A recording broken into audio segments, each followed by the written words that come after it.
Now that you have your integration set up, let's go ahead and get your business profile set up. So from here, you want to go down to Settings, and the very first one that comes up is Business Profile Settings. Here is where you can upload your logo, and this gets used on lots of different areas within GoHighLevel. So make sure that you upload that.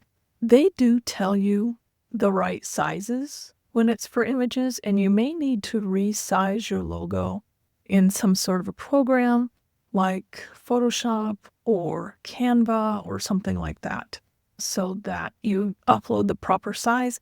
Otherwise, it will just get cropped. Go ahead and fill out all of these fields here. They're all self-explanatory. And just scroll down. Here is your API key. If you ever need that for some other sort of an integration with Zapier or something like that, you'll need this API key. So just go ahead and get this all filled out, and then we will, in our next video, look at filling out your personal profile.